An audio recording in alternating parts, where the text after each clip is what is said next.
Welcome to the Compliance Advantage. I'm your host, Ross Ronan, and today we're kicking off the episode with a question from one of our listeners. Just a quick reminder, while we dive into valuable insights and offer our best guidance, please remember that this is not legal advice. It's for informational purposes only. There are a number of different resources you should have at your disposal, including your legal department, your compliance department within your organization. Please run it past them anytime you have questions and how your organization wants to handle these things. These are how I would handle them and how I would recommend handling them. But like I said, informational purposes only. Welcome to the Compliance Advantage podcast. This is the place where we help at-risk stakeholders in healthcare transform compliance into a strategic advantage. I'm your host, Ross Ronan, founder of Ronan Healthcare Compliance and a healthcare compliance strategist with nearly 30 years of industry experience. I'll help you transform compliance into a catalyst for innovation and growth. Remember, compliance pays dividends. Invest today.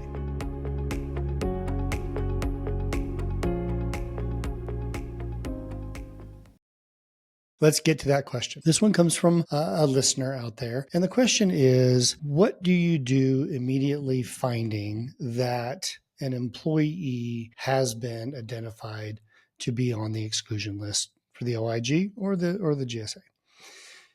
Well, first and foremost, if you have an effective compliance program and it is operationalized and you have a sanctions checking process, and you haven't just checked the box and put it on the shelf and say, yeah, we do it once a year, we do this routinely and we identify people, then there should be a process for actually dealing with certain situations, right? The number one thing that you have to do when you think about a decision tree of what happens next is that if someone is identified on the exclusion list, some action needs to happen pretty quickly. You need to discover why they have been on the excluded list, for what reason have they been. So whether it is fraud, waste, and abuse, patient neglect, if it is failure to pay student loans, a licensure issue in a certain state, maybe the state excluded them and it trickled up to a federal exclusion. Whatever the reason may be, you need to understand it from start to finish and have a conversation with the individual of why they have been excluded. Secondly, I always get my HR and legal team involved every time I have somebody that has been found to be on the excluded list. There are ramifications both legally and human resources wise, so bring your team together. At that conversation, then you can just start to discuss how you mitigate the issues. First and foremost, you got to stop the pain from happening, which means that I typically recommend that you suspend pending an investigation with pay without pay, depending on your company rules, so that you can immediately address the issues. And if there are any claims being sent out with this individual being a part of them, then those claims therefore do become more appropriate versus if they've been touched by someone who is not able to participate in the federal healthcare program. After a exhaustive investigation has been done, and I mean thorough, why do they get on the excluded list? Having an interview with the individual, discussing whether or not it is a issue that you can talk to the OIG or the employee can talk to the OIG and get themselves off the excluded list. There is a process for doing that. There are certain things that are permissive exclusions and mandatory exclusions. If it's a mandatory exclusion, it's going to be very hard to rectify that situation. Those are things like fraud, waste, and abuse, False Claims Act violations, anti-kickback statute, anything that is going to be a regulatory issue that the OIG has to exclude somebody. So with those, I think if you find out pretty quickly that this person has been involved in some sort of fraud, waste, and abuse or some sort of anti-kickback issue, I think the next steps you can talk with your legal and HR department about are termination immediately, right? If it's a permissive exclusion, failure to pay student loans, things like that, there are ways that you can go back and have a discussion with the OIG. If it's mandatory exclusion and it falls within one of those categories, again, I think you have to terminate and you have to move on and figure out how to rectify the situation in the past, retrospectively look back. Are there claims involved? What exactly were they doing? Or were they part of the claim submission? Were they part of the care process? If they were, those are refundable to the federal healthcare program. If they are ancillary to any claims being submitted, then there's various different methods of saying, do we need to refund this? Do we not? Get your outside counsel, get your legal opinions. You can even have a discussion with the OIG if necessary to ensure that you are doing the right thing. If it's a permissive disclosure and the employee can get it rectified pretty quickly, then there's no reason to terminate them. You can just have them suspended for a period of time and then bring them back if the company wishes to do so after they have been taken off the exclusion list. And the OIG says, yeah, by the way, this is retroactive to whatever date. Story, had an individual who was excluded from the OIG for failure to pay student loans. This individual kind of worked in a warehouse type piece that was an adjunct to the professional services business that were billed to Medicare. And it was literally impossible to determine whether or not this individual had any effect on anything subject to the federal healthcare program. And as a matter of fact, the individual had already rectified their student loan issue with making payments. I actually think the wages were garnished by the federal government to be able to ensure that those student loans are being paid. For many, many years, the individual just didn't know that they were on the excluded list prior to the federal government garnishing their wages. So in that kind of circumstance, A, you don't really know whether or not there's any effect on the federal healthcare program. B, the individual is trying to get it rectified through the OIG. C, they actually have done this 10 years ago, but they didn't know that they needed to get themselves off the exclusion list. So there's a lot of different factors in different situations that you need to take into account. But one thing you cannot do is have a sanction checking program, identify somebody's on the exclusion list, put it in your file folder and say, yeah, we checked on it, or we didn't really dig into it. It's not a big deal. We're not going to take action on it. That's where you get in trouble. You have to do something with it. Compliance programs have to be operationalized. They have to be a living, breathing thing. Following a decision tree, following those steps that we discussed, and there's many aspects of it too, will help you kind of keep a clean and protected company away from any excluded individuals.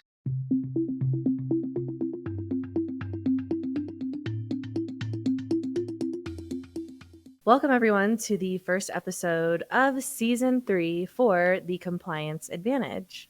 You may have noticed the slight name change. We have officially rebranded from the Compliance Leadership Lounge to the Compliance Advantage. If you've been following along, you know that we're all about helping healthcare leaders navigate the complexities of compliance, but with a more strategic lens. With our new name, we're bringing you even more actionable insight and valuable advice, especially when it comes to leveraging compliance to a real business advantage. Today, we are switching things up. I am Cami Reyna, the podcast producer for the Compliance Advantage. And today it's my turn to ask Ross some questions. Really looking forward to that. Well, I appreciate it. Thanks, Cami. Throughout the season, we are going to be asking our guests the same 5 questions, and Ross is going to be the first one to get to answer them. So without further ado, let's dive in. Ross, how are we doing today? We're doing great, and I'm really excited about this new season to talk about the Compliance Advantage. It's something that we've always talked about as Ronan Healthcare Compliance, of where compliance can really serve the ultimate purpose for any business and any organization and really do create that advantage. So I'm really looking forward to this entire season, talking to our guests, figuring out how they've seen compliance as an advantage for their organization for whatever they're doing. If they're selling their company, if they're buying a company, if they're looking at it as a competitive advantage for different areas of their industry. I'm really looking forward to hearing what our guests have to say about that and sharing that with our listeners. We have such a big season with so many new guests, but today we're starting with the big question of what do you think is the biggest misconception about compliance that most healthcare executives still hold?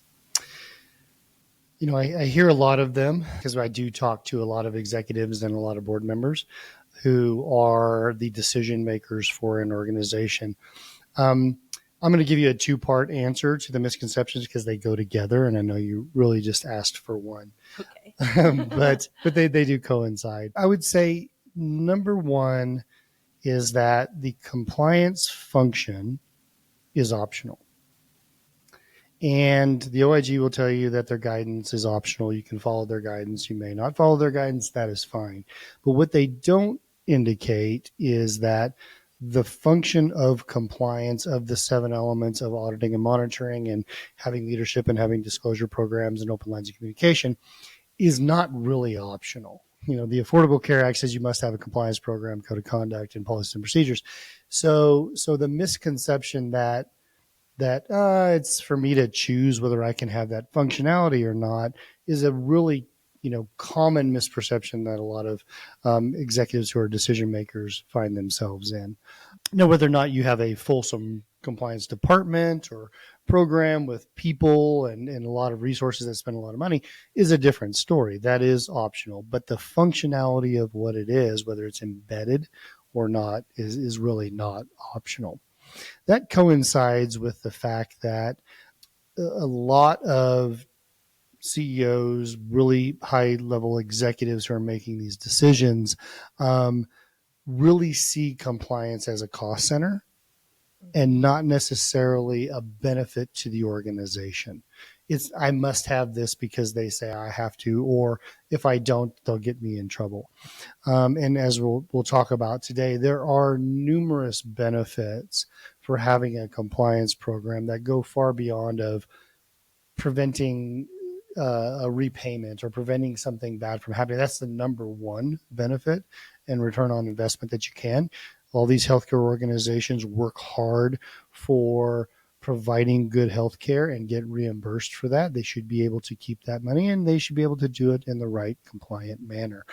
And if you have an effective compliance program and a compliance department, you don't consider it essentially a burden on the business as a cost center, but you really do look at it as a benefit. That is a real big misconception that it is this big drain on the organization. You talked about compliance as a business advantage before, and it's really resonated with our audience. If you could change one thing about how compliance is perceived in healthcare, what would it be? One thing that would change about how compliance is perceived, not only just in the industry, but with different organizations, with executives, with people who are deciding whether you're going to have a program or not, is that the compliance department is the police of the company. And that is really a terrible thing to say. Okay, does the compliance program have some enforcement? Does it have some oversight? Absolutely. But there's a lot of people that do within the organization. You don't consider them the police department of the company, right?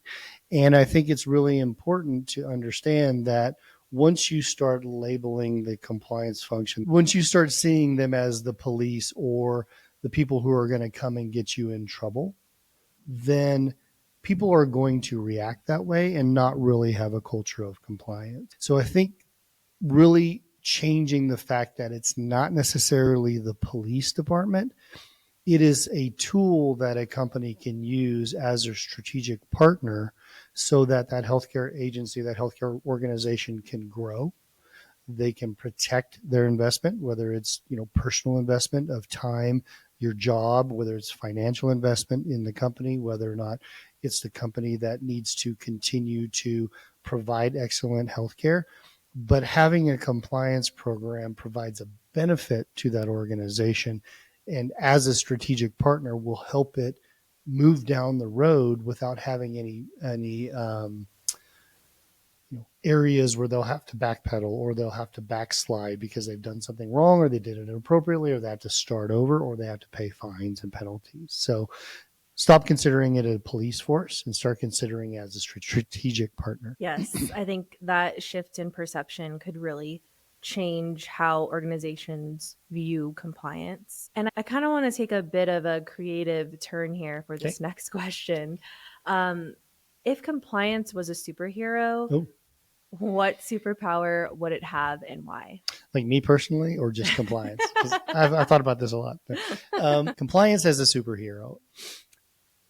In my opinion, it would be regulatory vision, right? So you're able to immediately detect, interpret, and enforce the highly complex regulations that were dealt with in this country, right? Medicare guidelines, Stark Law, anti-kickback, they're all highly complex. And, as a superhero for compliance, you'd be able to immediately understand what is coming down the road, how it can actually be enforced, and use it to provide safe, quality patient care while having the organizational goals being met at the same time. And that's really a hard thing to do. And that's why you need the superpowers to be able to do it. See those regulations, understand, interpret them, decipher them, implement them, enforce them, but still lead to good quality patient care and great outcomes for the organization. I love that answer. So we've heard you talk about compliance isn't just about putting policies in place.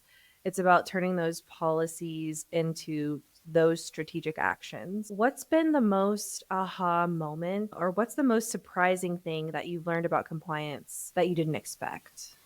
I started this many, many years ago. And like one of my colleagues indicated to me, I was a Gen 1 compliance officer, which makes me feel really old, but probably accurate. Over the years, what I've seen that has been most surprising to me is how others view a company that has a robust compliance program. And so what do I mean by that? Well, we'll put it two ways. Whether you have a robust compliance program or you don't have a robust compliance program, others that will look at that company and go, are you good or are you bad? And 9 times out of 10, they will look at you and like, you don't have a compliance program. You don't know what you're doing. You don't know what you don't know. And you haven't been picking up stones and turning over rocks to find out what's underneath them. Therefore, we think you are not good, right? And I've seen that a lot. I've seen that a lot with competitors for different organizations. They'll turn around and go, I don't see your compliance officer. I don't see your hotline. I don't think you do audits. I don't think you do this. You're a bad organization. Or the government who come in and the OIG, and I have sat down with the OIG on many occasions and had this conversation with them. And they do look, even though they're recommended guidelines for having a compliance program, they will ask, do you have a compliance program? And if you don't, they look at you differently than if you did. And it's really important to go, wow, this is not just for me. This is also just a perception issue where it does give me a competitive advantage. It does give me an edge up on, taking over another contract from somebody else who's not as compliant as you are, and showing that you can be the role model for what healthcare should be like in the industry. And I think that's really important to start taking a look at how people see you in the industry, especially in acquisition areas, whether or not you want to sell it or you want to be acquired. The first thing that they'll look at is compliance due diligence, right? Are you good or are you bad? Do I have a risk issue? Do I not have a risk issue? And I think that's the biggest aha moment to me was there's a lot of people looking from the outside in and doing a judgment call based upon the different functionalities that you have and a compliance program that is effective and operationalized. I think you demonstrate really well the consequences of an ineffective compliance program in lots of the social media posts that we put out there with enforcement action recaps. So yes, that is awesome insight there. This episode of the Compliance Leadership Lounge is brought to you by Ronan Healthcare Compliance. At Ronan Healthcare Compliance, we believe in transforming healthcare compliance from a checkbox attitude to a strategic advantage. With decades of expertise, our team provides innovative solutions tailored to your organization's unique needs. We don't just help you meet your standards, we elevate your business, ensuring ethical practices are at the heart of what you do. Whether you're navigating complex regulations or seeking to enhance your compliance strategy, Ronan Healthcare is your partner in achieving excellence in healthcare compliance. Ronan Healthcare Compliance, redefining compliance, empowering leadership. Visit us at ronanhc.com to learn more. Now, back to the show.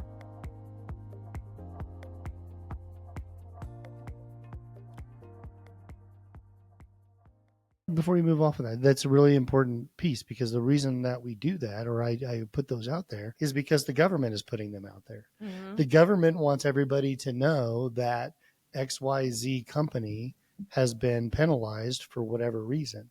And just to prove my point, when you see those or you go on those, what is the first thing you think about that organization? They've done something bad. They're not good. Are we going to use them? Are we not going to use them? And I think that's really important that was kind of the aha moment for me, was like, people are looking and people are going to see this. So therefore you should put all the necessary pieces in place.